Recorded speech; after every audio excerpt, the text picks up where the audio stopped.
the rules were if you could finish your degree, your bachelor's degree, in one academic year, they would send you back. And so I went from Atsugi, Japan, to the University of Nebraska at Omaha, where I finished my degree.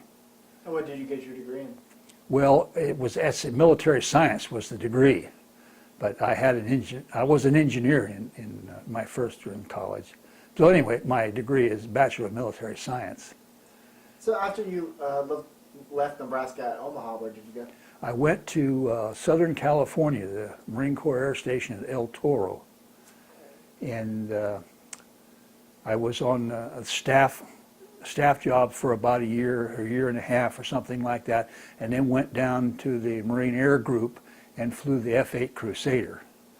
For our role was more or less training pilots in the Crusader. There were 4 Crusader squadrons there at El Toro is where it was, and we were the sort of training squadron, so we kept people going through all the while training up, and I really enjoyed that.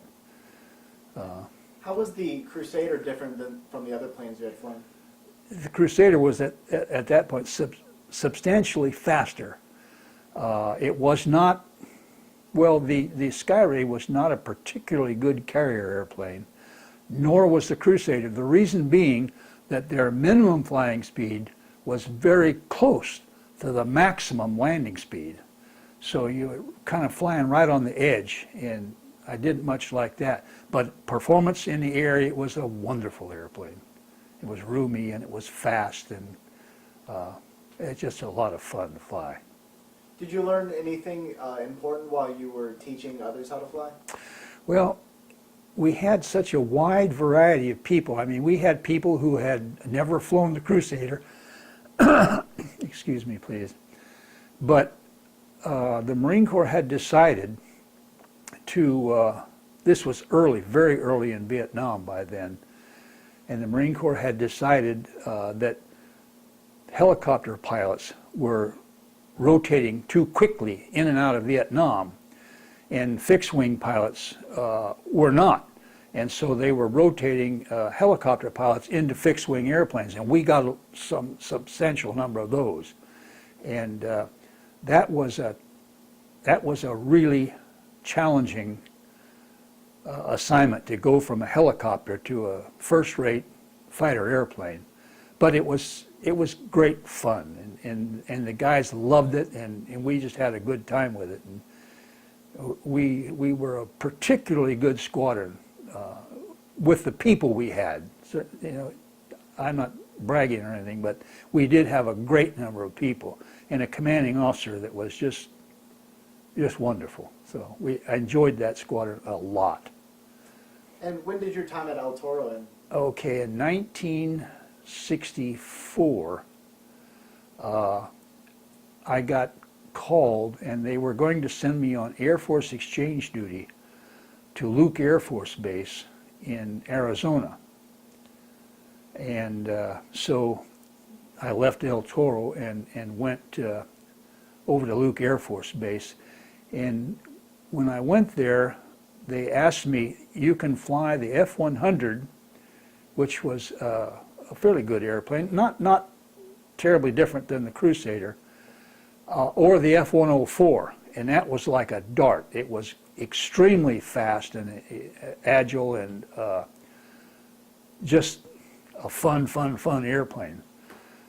It was built as an interceptor. It had short wings and missiles on the tips of the wings and a Gatling gun to shoot with, and it was really fun. And I, of course, selected the F-104. That's the starfighter. And my primary job, we had 3 squadrons there, and our primary job was training German Luftwaffe pilots. So we got these young Luftwaffe pilots that had come from Williams Air Force Base, which was their basic flight training, to us in the F-104, and we trained them, and it's wonderful fun. What happened at the end of that tour, however, that the Air Force asked me, would you be interested in going to Vietnam to fly F-104s to provide fighter support for operations over the north. And of course, I wanted to go, and that's all there was to it. So I called Headquarters Marine Corps and told them that I would like to be extended long enough to make that tour, and they said, not a chance. You're going overseas all right, but you're going as a Marine in a Marine unit. And so I left from Luke Air Force Base and went to Da Nang. Before we get to Da Nang, what was it like teaching young Luftwaffe pilots, and did they do anything that you found was odd or funny? Well, the very first squadron, a group of Luftwaffe people we had were all the colonels and generals from Germany who hadn't flown a tactical airplane for years since World War II.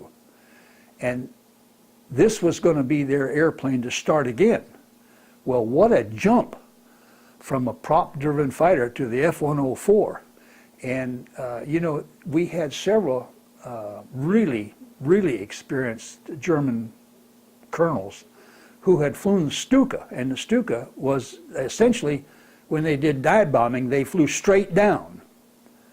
And we had a lot of trouble with them because they wanted to get the airplane steep. And in the F-104, if you go through 8,000 feet going straight down, you will not recover. That's not enough room before you hit the ground. And that was really exciting for me, trying to get these guys, no, you don't need to go straight down. We don't do that anymore. And there was just really a lot of challenge and they were just wonderful people. And we had a love affair with them, and they with us, I think. And the students also were really good. They didn't come with that debilitating background. They had been taught by the U.S. Air Force, and they did very well. Could you walk me through your trip to Da Nang, what it was like for you, and your first impressions of Da Nang? Well, let me back up a little bit. I actually went to Iwakuni, Japan, which was in southern Japan, there by Hiroshima. And I was going to be on the air station staff there, and I thought that I had been defeated by my headquarters. They told me I was going to Vietnam, and here I was at the air station in Japan. And I wanted to go to Vietnam in the worst way. And so I kept asking, and I kept asking. Well, finally, I guess they got tired and sent me. And I did get in there, but the first thing they did is put me on a wing level staff, which means essentially no flying. That's a staff assignment. Well, I was at Da Nang Air Base, and on one side of the field at Da Nang was the Air Force, and on the other side of the field were the Marines. And so I went over to the Air Force side, and I found out that the guy that was commanding the Bird Dog Squadron, now that's a little like Piper Cub type airplane for spotting and controlling fixed-wing strikes. And he had been my commander at Luke Air Force Base. So I asked him if I could fly with him, and he said, sure. So I flew with them. And I enjoyed that, although it wasn't anything as colorful as a jet fighter, but it was exciting. And then I finally got sent to a squadron, and I told you Marine Aircraft Group 11. The primary reason was because there were 2 Crusader squadrons at Da Nang, and they just ran out of Crusader pilots. They didn't have any, so they had to send me down there because I was a Crusader guy. And when I got down to the squadron, I recall that they said, well, you're not really current and qualified in the F-8 anymore. So what we're going to do, we don't have any training aircraft. We're just going to put you in, and you have to fly in North Vietnam until you start getting control and getting your eye back and all that for combat operations, and then you'll put you in full schedule. So when I flew my first couple of missions in the North, and I thought, what's wrong with this picture?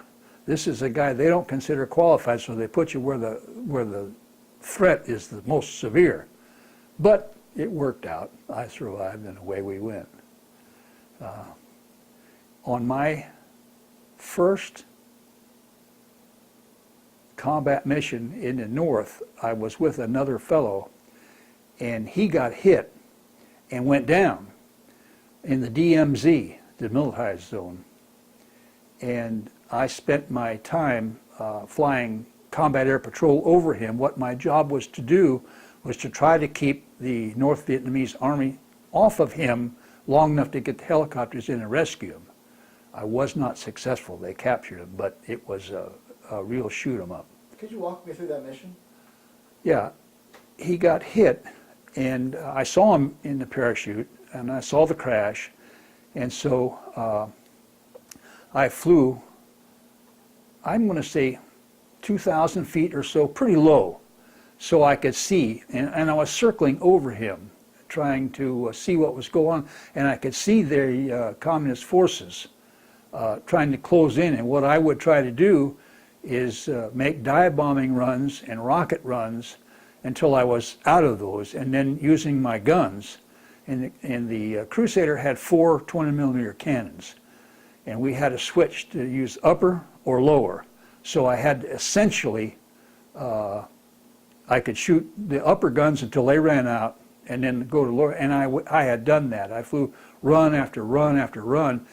What I was trying to do is keep them away from him, but I ran out of ammunition, and then I was low on fuel, and I had to leave him, and it was either that or we both went, and so and he was captured there. I spent the rest of the time as a prisoner of war, but he didn't die anyway. Have you been in contact with him since? I saw him once and I chatted with him. You know how that is, but we were never close friends, but you know, we were acquaintances, and we chatted for a while. Could you walk me through what the Marine Air Group 11 was like when you got there? What sort of men were in the unit? Yeah, it was, like I say, we were 2 squadrons, 2 Crusader squadrons, and we did most of our work in South Vietnam in direct support of Marine and Army units. And so we flew as much as we could, you know, maintain the airplanes, keep them ready, keep them combat ready, and we flew as much as we could. Then we had what they called an alert pad, much like I told you at Iwakuni when we stood that was a fighter alert. Well, we flew like a combat alert in South, and it actually stayed manned 24 hours a day, but one of our 2 squadrons would fly it at night and the other one would fly in the day, and you just sat there in a trailer fully adorned in your flight equipment, so that when somebody required support, and it was usually an extremist situation, then you would jump in the airplanes and you try to get in the air within 5 minutes and go out there and do what you could do, and that was really exciting. I did that a lot. I liked that, and but you just do what you're told to do, and I did. How long did you stay in Da Nang? I stayed actually there at Da Nang until I came home. I'm going to say that was 1969, early 1969, and I went to from there to Beaufort, South Carolina, and got into the Crusaders again, and transitioned then into the F-4 Phantom. What was your least favorite and most favorite thing about Da Nang? My least favorite thing was that we lived in tents, and it was dirty, and it was 7 days a week, 24 hours a day, and my most favorite thing was it was good flying, and I felt like I was doing something worthwhile. And things happened in that tour to me that I think determined who I was and what my view of warfare in general was for the rest of my life. And so that